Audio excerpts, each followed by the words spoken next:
인류 역사상 셀 수도 없는 나라들이 생겨났다 사라졌습니다. 나라의 크기가 얼마나 컸는지 혹은 얼마나 오랫동안 지속되었는지에 관계없이 한 나라를 통치하던 최고 지도자 역시 헤아릴 수 없을 정도로 많았죠. 하지만 그 와중에서도 The Great, 대왕 혹은 대제라는 칭호를 받은 지도자는 그리 많지 않습니다. 대왕이라는 호칭은 대체적으로 훌륭하고 뛰어난 업적을 이룬 왕이나 황제를 두고 대왕 혹은 대제라고 말하는데요. 역사상 대표적인 대왕 칭호를 받은 인물을 살펴보면 일단 대한민국에서는 활발하게 영토 확장을 이룬 고구려의 광개토 대왕과 한글을 창제한 조선의 세종대왕이 있습니다. 또한 오스만 제국의 슐레이만 대제와 영국의 알프레드 대왕, 로마 제국의 콘스탄티누스 대제와 프랑크 왕국의 카를로스 대제도 있죠.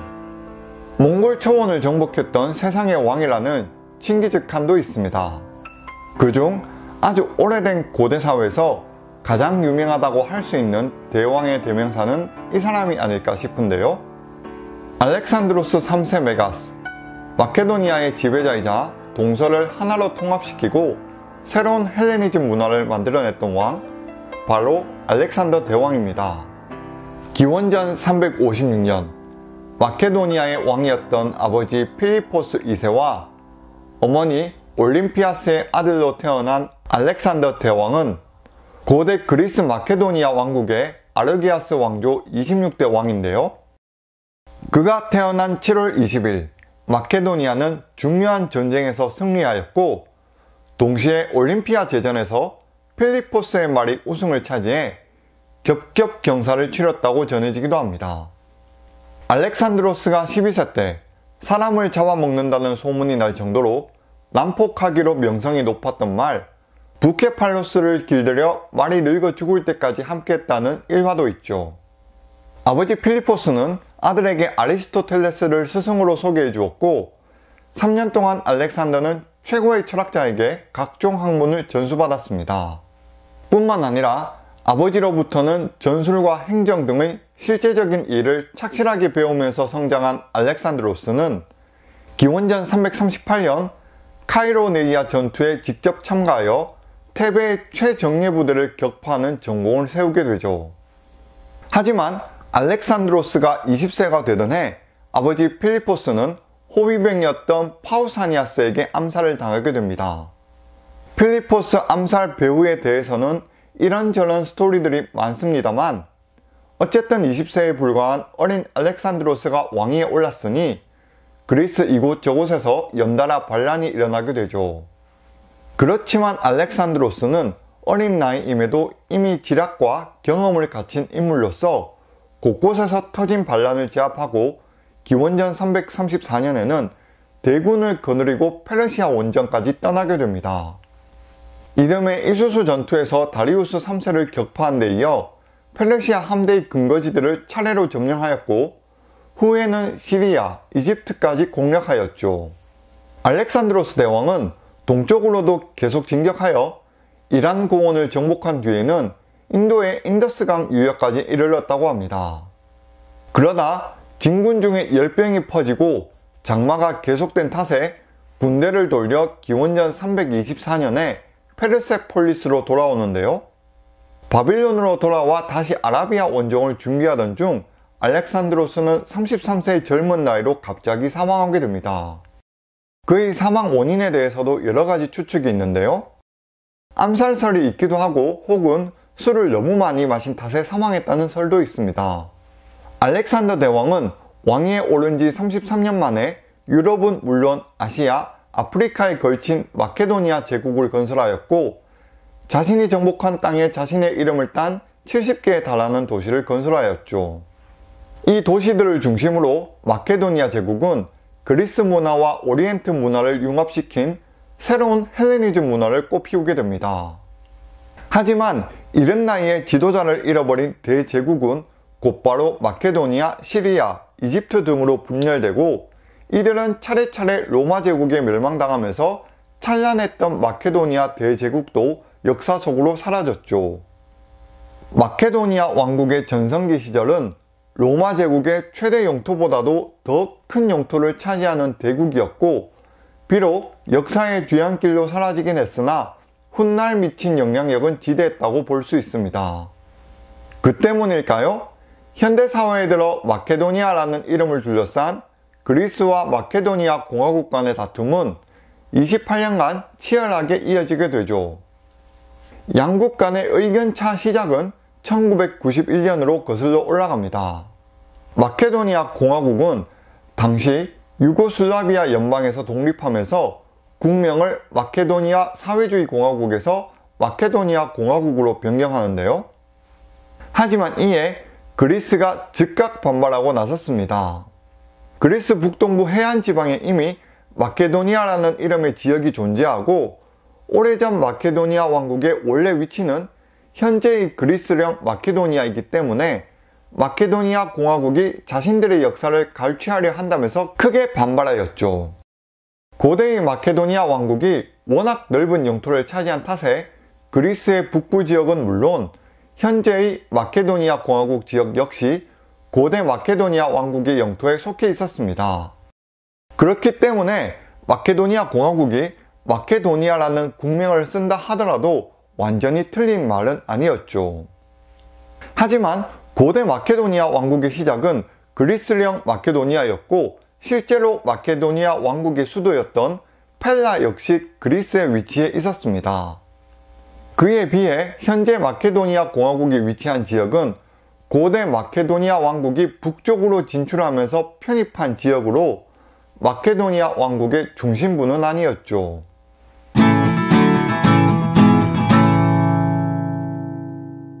두 나라 간의 다음 관심사는 알렉산더 대왕의 국적으로 이어지는데요. 그리스인들은 알렉산더 대왕이 그리스인이라고 주장합니다. 로마 제국 시절 그리스에 살던 고대 마케도니아인은 현재 그리스 북부 지역에 살고 있는 그리스인들의 조상이고, 지금 마케도니아 공화국에 살고 있는 민족은 알렉산더 대왕과는 전혀 관계가 없는 슬라브계 민족이라는 것이죠.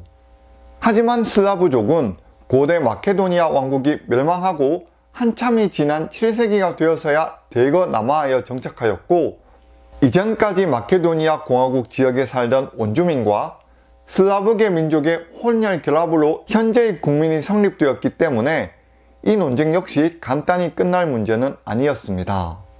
그리스는 1991년에 독립하여 신생국이 된 마케도니아 공화국에게 당장 국명을 변경할 것을 요구했는데요.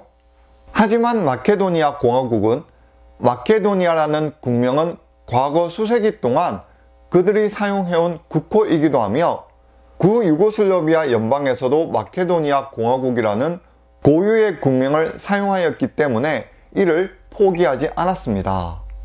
이에 다음 해인 1992년 그리스는 마케도니아 공화국과 무역을 중단한다거나 마케도니아와의 국경을 폐쇄하기도 했죠. 이러한 조치는 사회주의 연방에서 금방 독립한 신생국이었던 마케도니아 공화국의 경제에 엄청난 타격을 초래했습니다. 결국 이를 지켜보다 못한 유엔이 중재에 나섰는데요.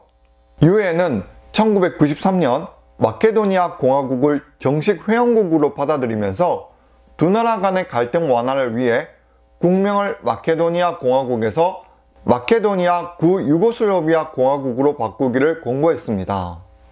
유엔의 제안을 그리스와 마케도니아 공화국이 받아들이면서 양국 간의 갈등은 해결되는 듯 했으나 다시금 2라운드로 이어지게 되었죠. 마케도니아는 마케도니아 구유고슬라비아 공화국이라는 길고 긴 이름으로 국명을 바꾸긴 했으나, 이후에도 마케도니아 공화국은 다시 마케도니아로 돌아가기 위한 의지를 꺾지 않았습니다. 오히려 알렉산더 대왕과 마케도니아 왕국의 역사가 모두 자신들의 역사라고 주장하기에 이르렀는데요. 이번에도 그리스는 이 상황을 좌시하지 않았고 양국은 다시금 불타오르기 시작했습니다. 그리스는 마케도니아 공화국의 국기를 두고서 반발하기 시작했는데요. 마케도니아 공화국은 독립 당시 국기를 빨간 바탕에 16개의 태양 햇살을 지닌 국기로 제정했었습니다. 이는 알렉산더 대왕의 베르기나의 태양을 표현한 것이었죠.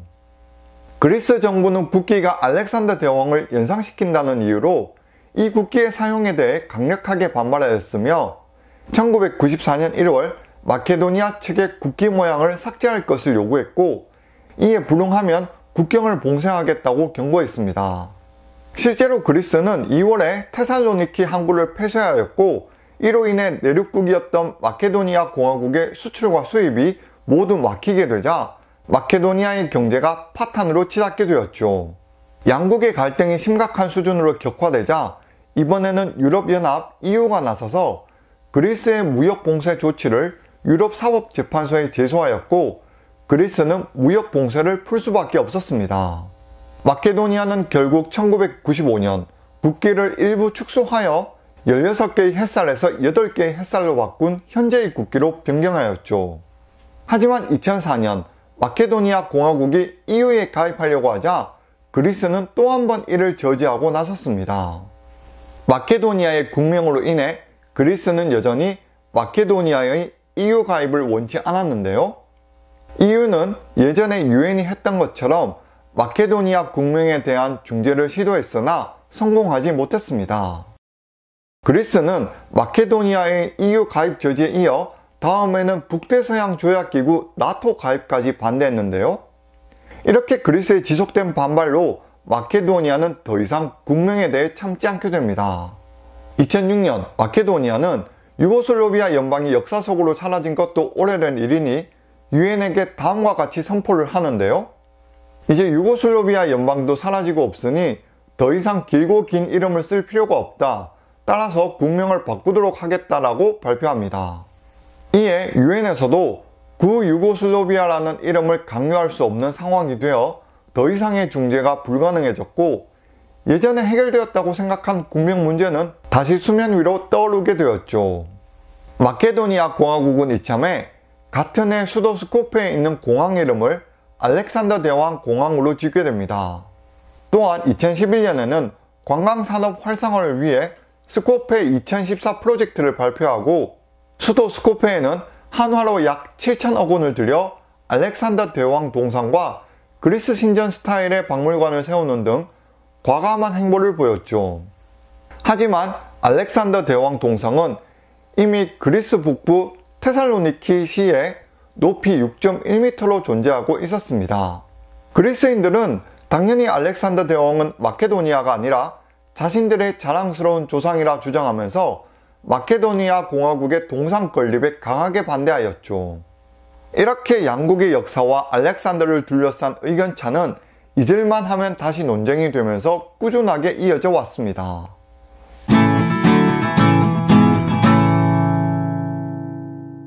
(2017년 6월) 마케도니아는 그간 그리스의 반대로 번번이 실패했던 나토 가입을 위해 국명을 바꾸겠다는 방안을 고려하고 있다고 공식적으로 발표하는데요.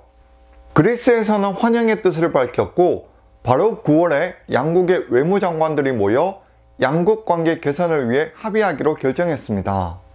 이러한 결정은 민족주의 성향이 강한 정당이 집권해 오던 마케도니아 공화국 내에서 2017년에 접어들어 실용적인 성격의 젊은 총리인 자에브 내각으로 정권이 교체되었기 때문이었죠. 2018년 1월 24일 그리스의 알렉시스 치프라스 총리는 다보스 포럼에서 자에브 총리와 회담을 가진 후 우리는 이미 진행 중인 협의를 강화하기로 했다며 양국 관계 개선에 대한 긍정적인 신호탄을 쏘아 올렸습니다. 마케도니아 측에서도 양국 간의 해결 의지를 적극적으로 표시하며 알렉산더 공항의 이름을 바꾸기로 결정하게 되죠. 그리고 6월 17일 드디어 양국의 정상이 모여 프레스파 협정이라 불리는 협정에서 정식으로 서명하였습니다. 이 협정은 마케도니아 공화국에서 북마케도니아로 국명을 변경하는 대신 그리스가 북마케도니아의 나토 가입에 동의한다는 내용을 담고 있었죠. 하지만 양국의 합의안은 두 나라 모두 내부에서는 즉각적인 반발에 부딪혀야 했습니다. 북마케도니아와 그리스의 야권은 격렬한 반대를 했고 여론의 반발도 매서웠기 때문에 최종 승인까지는 양국에서 모두 적지 않은 진통을 겪었었죠. 합의문이 서명된 그리스의 프사라데스 마을 3,000명의 시민들은 마케도니아의 국명 변경을 요구하는 시위를 벌였습니다. MBC 뉴스에서 진행한 여론조사에서도 약 70%에 가까운 그리스인들은 마케도니아 측에서는 어떤 식으로든 마케도니아라는 단어를 북명에 사용하는 것을 원치 않는다고 답했다고 전했죠. 프레스파 협정이 체결되는 순간 북마케도니아의 수도 스코페와 국경 마을에서도 국명 변경에 반발하는 시위가 일어났습니다. 자이브 총리의 정적인 북마케도니아 대통령 역시 적극적으로 국민들에게 국명 변경 국민투표에 참여하지 말 것을 호소하고 나서는 등 반발이 만만치 않았죠. 하지만 지역의 안정과 발전을 위해 국명을 둘러싼 양국의 해묵은 갈등을 해소해야 한다는 두 나라 젊은 총리의 의지는 확고했습니다. 마케도니아 공화국은 2019년 1월 11일 의회에서 국명을 북마케도니아로 변경하는 헌법을 최종 승인하였죠. 이어 2019년 1월 25일 그리스 의회에서도 진통 끝에 가까스로 재직 의원 300명 가운데 153명의 찬성표를 얻어 마케도니아 국호 변경 합의안을 통과시키며 오랜 논쟁이 드디어 막을 내리게 되었습니다.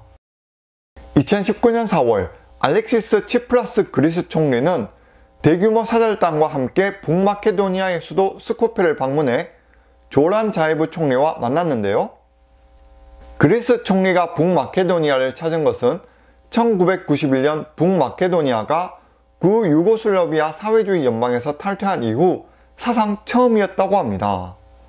28년간 갈등을 빚어왔던 그리스와 북마케도니아의 정상은 오랜 시간을 갈등이 허비했으니 앞으로는 빠른 속도로 강한 결속 관계를 구축하자는 데 합의하면서 다정하게 셀카를 촬영하는 등 다양한 모습을 연출하기도 했죠.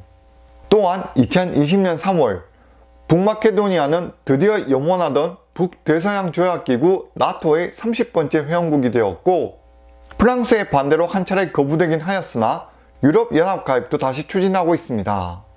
현재까지도 그리스와 북마케도니아의 반대 여론이 완전히 진정된 것은 아니지만 앞으로 발전적인 방향으로 상호 협력 관계를 돈독히 해나가는 사이가 되기를 희망해 봅니다.